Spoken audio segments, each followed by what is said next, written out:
¿Qué tal? Sean bienvenidos a esta nueva sección en el canal. El día de hoy abordaremos 3 temas acerca de los crustáceos. El primero será los copépodos que son de aguas profundas. En este abordaremos a una especie en específico. El segundo tema es sobre Remipedia, sobre un crustáceo que es venenoso, el único del que se ha tenido registro. Y el tercer y último tema es acerca de unos crustáceos que a mi parecer son muy curiosos. Así que sin más, vamos a sumergirnos al mundo de los crustáceos.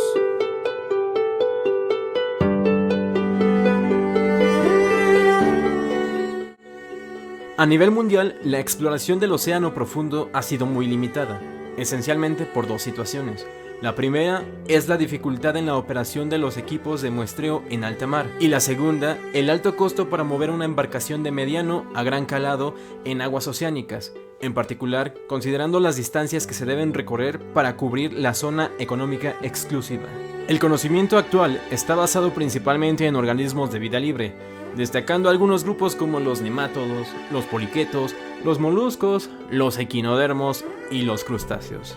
Este es un tema importante de estudio, ya que el parasitismo, que es el estilo de vida más común en la Tierra, desempeña funciones clave en los ecosistemas, como puede ser la regulación de la abundancia o la densidad de las poblaciones hospederas, así como también la estabilización de la red alimentaria. Además, los parásitos pueden ser un indicador útil en el entendimiento de la evolución de los animales de vida libre y de la salud de los ecosistemas. Así que recordemos, los copépodos son amigos, no comida. Son crustáceos acuáticos cuya diversidad supera las 16.000 especies. Estos organismos tienen una distribución muy amplia.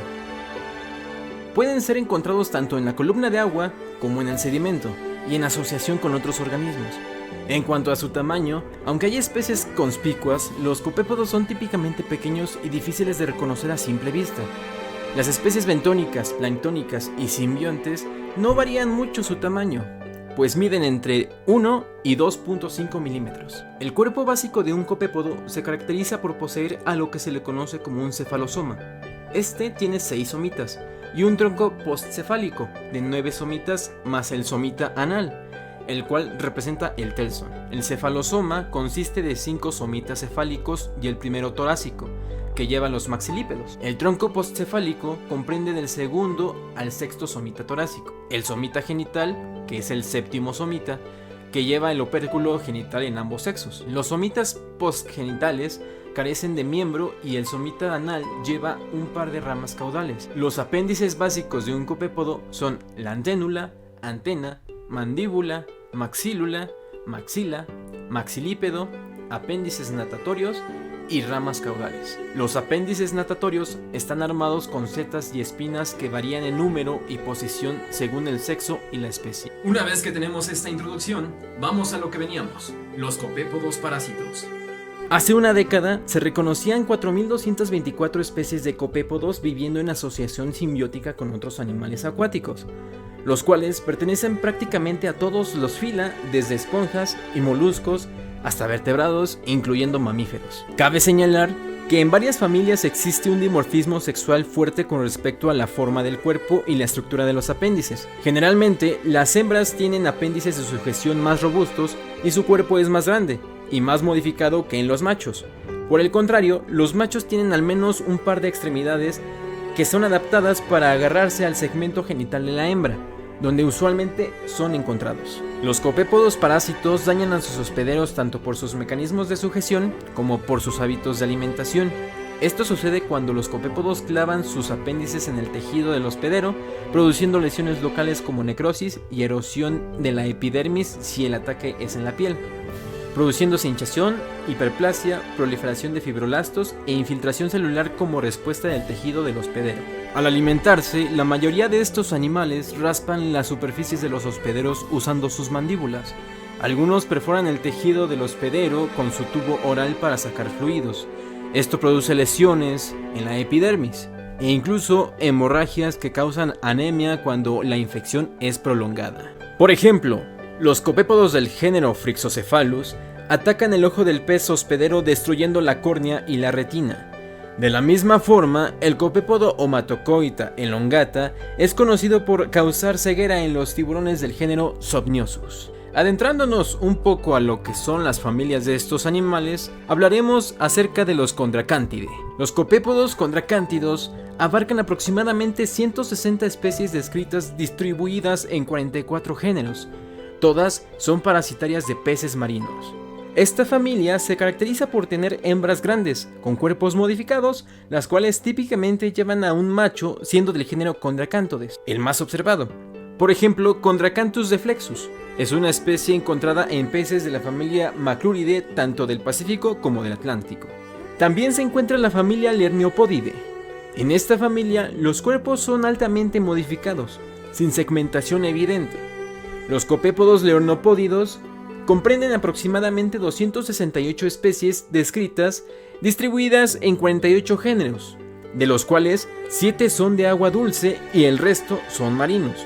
Todos parasitan peces. En los tiburones del género Hypnopterus que habitan en aguas profundas del Océano Índico y el noroeste del Pacífico, es posible encontrar al leornopódido Noalbionella hypnopteri. No obstante, en los peces del mar profundo aparecen con más regularidad copépodos de los géneros Clavella y Leornopodina. Otra familia que también es importante mencionar es la familia Esphiridae. Los esfíridos son copépodos parásitos con cuerpos muy modificados. Las hembras son consideradas mesoparasíticas, ya que incrustan su cefalotórax y la parte anterior del cuello en el hospedero. Los machos son más pequeños que las hembras y se encuentran agarrados a ellas. Esta familia agrupa aproximadamente 35 especies descritas en 9 géneros. Un caso especial es el de Lophoura brevicolum. Fue descrita y nombrada por Gómez y colaboradores a partir de algunos especímenes encontrados en el macrúrido Nesumia liolepis. Estos peces se capturaron a profundidades de 1270 metros y 1295 metros frente a las costas de Sinaloa, México. Los copépodos parásitos de peces de aguas profundas, además de adaptarse a la complejidad de su hospedero, han mostrado respuestas a las condiciones de profundidad. La zona donde se encuentran los copépodos Lophoura brevicolum se caracterizan, entre otras cosas, por un incremento considerable en la presión en comparación con las aguas superficiales y por la presencia de la llamada zona de mínimo oxígeno. Los autores de esta especie consideran que los apéndices posteriores de este organismo son una adaptación para la presión hidráulica alta y para las aguas pobremente oxigenadas. Estos apéndices posteriores incrementan la superficie corporal del copépodo, dando como resultado una mayor absorción del oxígeno.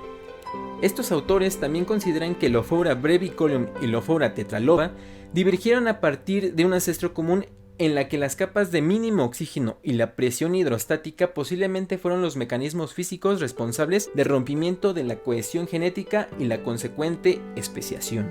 A manera de conclusión, podría decirse que particularmente en México hace falta que más investigadores se interesen en el estudio de los copépodos parásitos y que a la vez se integren en redes de trabajo que permitan generar conclusiones sólidas. Por ejemplo, el continuar estudiando los copépodos parásitos del océano profundo servirá para responder no solo cuestiones particulares de estos organismos, sino también cuestiones generales de este hábitat, como los concernientes a la colonización, la estructura de la comunidad, la ecología y la evolución. Aparte, el descubrimiento del Lophoura brevicolum podría indicar que en el océano profundo de México hay aún más especies de copépodos parásitos que desconocemos y no hemos encontrado. Y este fue el primer tema. Ahora continuemos con el segundo. Cuando conversamos acerca de los remipedios, se convirtieron en mis crustáceos favoritos. Y es por eso que vengo a compartirles algunos datos de estos animales. Así que sin más, vayamos al tema. Remipedia es una clase de crustáceos descrita recientemente a partir de ciertos organismos procedentes de cuevas anquialinas de las Bahamas. Son un grupo muy pequeño en número, apenas con 30 especies, con el aspecto de gusanos poliquetos. Estos organismos contienen un solo orden viviente, que es Nectiópoda. Por ello, los nectiópodos habitan aguas poco oxigenadas, en ocasiones casi anóxicas, de cavidades y tubos volcánicos en islas. A este animal se le puede definir como un crustáceo pequeño, con el cuerpo blanco o transparente, dividido en cabeza y un tronco alargado. La cabeza está cubierta por un escudo cefálico cuadrangular, con un surco transversal mediano y sin ojos, con anténulas y antenas birrámeas, las primeras multiarticuladas y con largas setas en su base. Las antenas cortas, con el endopodio curvo en forma de lámina o paleta. La cabeza presenta también dos procesos filamentosos cortos, probablemente de naturaleza sensorial. Mandíbulas sin palpo, asimétricas, con un proceso molar y otro incisivo entre los que se encuentra la Lacina mobilis. Presenta maxilípedos sensoriales y maxílulas con forma de arpón con los que inyecta veneno a sus presas, una de las características muy peculiares de este organismo. El tronco está fusionado con la cabeza en su primer segmento. El número de segmentos es variable, de similar tamaño excepto el primero y los últimos, que son más pequeños. El último está fusionado con el anal, el cual presenta un par de ramas caudales simples y lobuladas. Todos los segmentos llevan un par de apéndices birramios, aplanados y dirigidos lateralmente sin enditos. Todas estas características le dan apariencia de un gusano poliqueto. No presentan dimorfismo sexual, pues parecen ser hermafroditas. La distribución de Nectiópoda exhibe un patrón de distribución global, así como también disjunta, con la mayor abundancia y diversidad en la región del Caribe, y conjuntos de especies aisladas en las Islas Canarias y en el oeste de Australia. Existen varias hipótesis que pretenden explicar la distribución actual de estos organismos, incluida una que plantea un origen en la cuenca mediterránea de donde se habrían extinguido en tiempos pasados. Todos los taxones que son conocidos proceden de tan solo 9 localidades. Una vez explicada esta información, me gustaría sobresaltar la especie Sibalbanus tulumensis. Es una especie de remipedio nativo y endémico de México, que se distribuye en la masa de agua más profunda y salada de los sistemas anquialinos del estado de Quintana Roo, siendo en el municipio de Tulum en donde se ha registrado la abundancia más elevada de esta especie a nivel mundial. Es el máximo depredador de estos ecosistemas, aunque se ha descrito que puede alimentarse hasta del detritus. Se ha reconocido a los remipedios como los únicos crustáceos capaces de sintetizar toxinas. Es por ello que yo les quise hablar acerca de este animal. Se encuentra fuertemente amenazada debido a la alta permeabilidad que tiene la cuenca en la que se distribuye. Actualmente está enlistada como la especie en peligro de extinción en la NOM 059. Estos amiguitos no son estrictamente carroñeros y pueden atrapar fácilmente a su presa gracias a las toxinas que inyectan por medio de las maxílulas que posee. El veneno que inyecta es una especie de pigmento respiratorio de transporte de oxígeno perjudicial para sus presas, pero aparentemente no causa mayor efecto en las personas, y su primer par de antenas las utiliza también como medio olfativo para detectar peces muertos. Nunca he visto ningún remipedio, pero me parecen sumamente interesantes. Luego me vino a la mente la imagen de una escolopendra.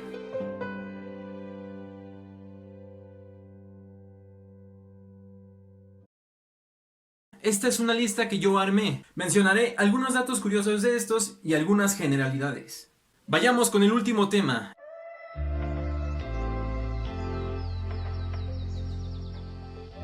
Los caprélidos son crustáceos con tallas de entre 1 y 54 milímetros, exclusivamente marinos y clasificados en dos grandes grupos: los bentónicos de vida libre, que es la familia Caprelidae, y los ectoparásitos de mamíferos marinos, que es la familia Siamidae.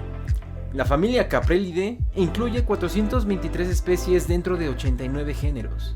Presentan dos variaciones morfológicas, los de cuerpo delgado y cilíndrico con hábitos de vida libre, que son los caprélidos, y los deprimidos dorsoventralmente, que parasitan cetáceos, los Siamidae. Su cuerpo está constituido por 7 perionitos, que en algunas especies presentan proyecciones dorsales o ventrales dependiendo de la especie. Tienen 2 pares de antenas, donde el primero es más largo que el segundo, 2 pares de gnatópodos, con el segundo par más desarrollado y ornamentado en los machos que en las hembras.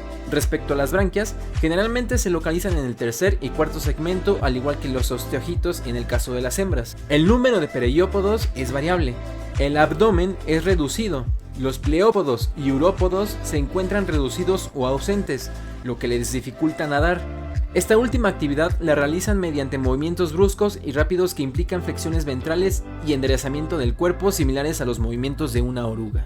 Estos animales son consumidores de diatomeas, detritus, pequeños crustáceos y microalgas, por lo que son considerados recicladores de biomasa. Asimismo, son vectores de la transferencia de energía dentro de los ecosistemas al ser presas de crustáceos decápodos, cefalópodos y peces. Desde el punto de vista comercial, son utilizados como alimento vivo para juveniles de peces y moluscos de cultivo, ya que alcanzan altas densidades poblacionales, son de rápido crecimiento y de temprana maduración sexual, particularmente en ambientes con alto contenido orgánico.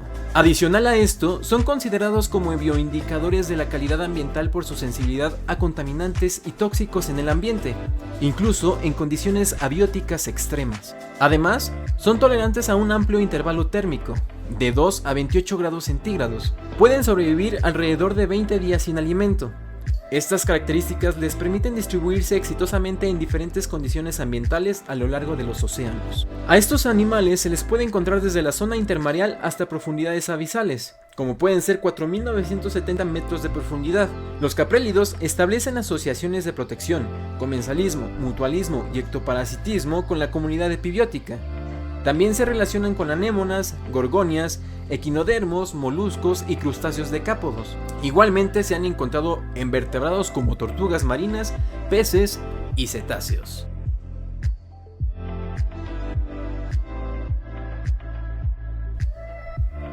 El gusano ancla es un crustáceo copépodo ectoparásito que ataca principalmente a peces de agua dulce. Es altamente destructivo y se ha extendido prácticamente a todo el mundo a través del comercio de peces de acuario. Estos animales penetran en el cuerpo del pez hospedador, causando hemorragias y úlceras. La muerte del pez se produce como resultado de la pérdida de sangre e infecciones secundarias. La nueva generación que surge de los huevos que libera la hembra se mantiene como larvas libres durante un corto periodo, de 4 a 8 días. Tras la maduración de estas larvas y la fecundación de la hembra, el macho muere y las hembras entierran su cabeza en la piel del pez y producen hileras de huevos para volver a comenzar este ciclo. Estos copépodos incrustan su cabeza en la piel del pez dejando la zona torácica y el abdomen fuera del huésped, colgando como un hilo. Solo las hembras actúan como parásitos. El rango de temperaturas óptimo para su desarrollo se encuentra entre los 23 y los 30 grados centígrados. A pesar de que su huésped habitual son los peces ciprínidos y los cíclidos, se ha encontrado atacando a una gran variedad de peces de diversas familias, entre las que se incluyen también a los salmónidos. Se ha observado que el tamaño y la edad del huésped son determinantes en el grado de infestación por parte de este copépodo. Generalmente, estos atacan a los individuos más viejos y grandes. El parásito se puede observar en las zonas dorsal y caudal del pez, tales como las aletas, las agallas y la piel, siendo las aletas donde mayormente se han observado. La leornosis es la enfermedad provocada por estos parásitos. Los peces que la contraen presentan severas lesiones como hemorragias, úlceras y nódulos fibrosos. En las zonas donde se forman estas lesiones, el pez generalmente pierde la piel y las escamas, lo que a su vez permite la aparición de infecciones secundarias oportunistas que agravan la situación como hongos, bacterias, virus y otros parásitos.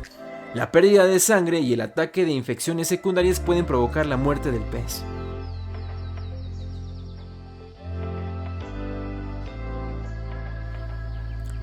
Phronima es un género de crustáceos anfípodos de la familia Phronimidae, conocidos vulgarmente como anfípodos pram. Son anfípodos de un minúsculo tamaño que tienen la gran particularidad de ser translúcidos y prácticamente transparentes. Estos animales no miden más de 25 milímetros de largo. Es carnívoro, pues comen plancton pequeño. Su distribución es en aguas templadas y tropicales, del Mediterráneo, Atlántico y Pacífico. Hay un caso particular. Phronima sedentaria frecuentemente usa sálpidos muertos como refugio. Tal como el cangrejo ermitaño, la hembra Phronima es una invasora. Ella no se apodera de las conchas vacías, pero sí se construye un tónel gelatinoso a partir del caparazón de otro animal. Las diferentes especies de Phrónimas se especializan en la captura de un animal gelatinoso específico, un sifonóforo, un sálpido, una medusa. La Phronima corta a su presa, come una parte de ella y recicla el resto para confeccionar su propia túnica de celulosa. A medida que su crecimiento aumenta, la Phronima construye tóneles de mayor tamaño. Ella se aferra y nada con sus patas traseras cubiertas de largos cilios. Un hecho extremadamente raro en los crustáceos, específicamente en la hembra Phronima, es que otorga un gran cuidado a sus crías, pues ésta pone y alimenta las larvas en su tónel. Este extraño crustáceo es un enlace esencial en la cadena alimenticia, ya que se alimenta de seres gelatinosos del plancton y los recicla, siendo el mismo una delicia para los peces.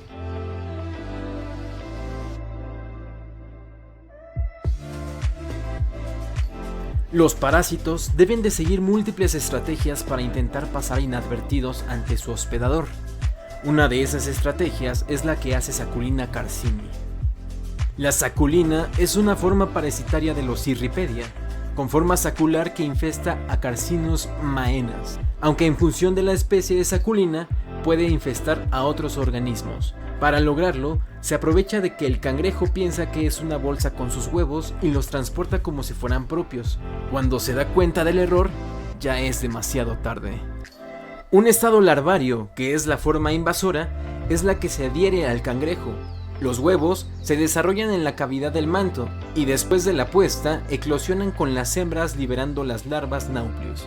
Después de varios estados larvarios, se da lugar a una larva cipris, que tras un periodo de vida activa, se fija a la base del pereión en un cangrejo joven e inicia su metamorfosis para formar un saco de células indiferenciadas. El saco queda sujeto al hospedador gracias a unas anténulas y con una especie de estilete logrará atravesar el tegumento del hospedador para introducir las células del parásito y aprovecharse del cangrejo.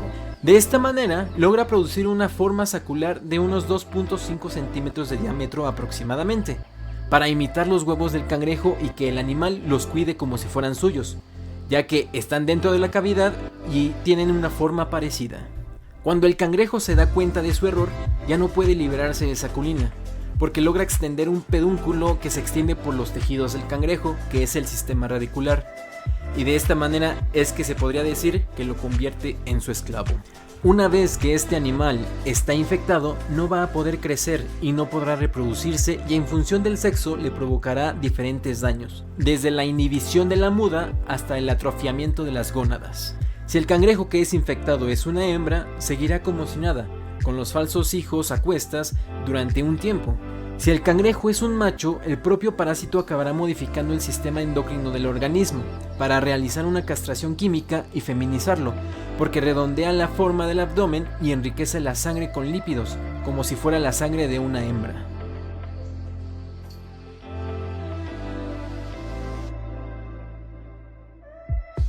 Son un orden de crustáceos malacostráceos del superorden Haplocárida, conocidos comúnmente como mantis marinas o langostas mantis. Su longitud puede alcanzar hasta los 30 o incluso los 38 centímetros. El caparazón de las mantis marinas cubre la cabeza y los 8 primeros segmentos del tórax por parte del tergo. Presentan una gran variedad de colores, desde llamativos rojos, naranjas, morados, verdes, blancos, azules, hasta incluso los marrones y ocres, contando también con algunos colores pálidos y fluorescentes. A pesar de que son animales comunes y están entre los depredadores más importantes en aguas someras en muchos hábitats, tanto marinos, tropicales y subtropicales, son poco conocidos, ya que muchas especies pasan la mayor parte de su vida escondidas en madrigueras o en agujeros. Prefieren esperar a que su presa se acerque de manera azarosa para poder atacarla y matarla. Sin embargo, esto no quita que también las persigan para poder matarlas. Rara vez salen de sus escondites y pueden ser tanto diurnos, nocturnos o crepusculares. Esto depende de la especie. La mayoría de estas viven en mares tropicales y subtropicales como el Mar Caribe o los océanos Índico y Pacífico, aunque también hay algunas especies que viven en mares templados. También considero importante recalcar otra característica de estos animales, que son sus ojos. Cada ojo está sobre una antena móvil independiente del otro, permitiendo a ambos una percepción diferenciada y paralela. Estos ojos presentan variados colores y se considera que es de las visiones más complejas del reino animal. Hay dos cualidades que tienen estos animales al momento de alimentarse, pues unas son trituradoras y otras son perforadoras. Las trituradoras usan su habilidad para atacar a caracoles, moluscos, cangrejos y ostras de las rocas. Sus brazos contundentes les permiten romper los caparazones de sus presas en pedazos. Con sus brazos golpean la superficie de manera sumamente rápida y certera, llegando a comparar este golpe con el impacto de una bala.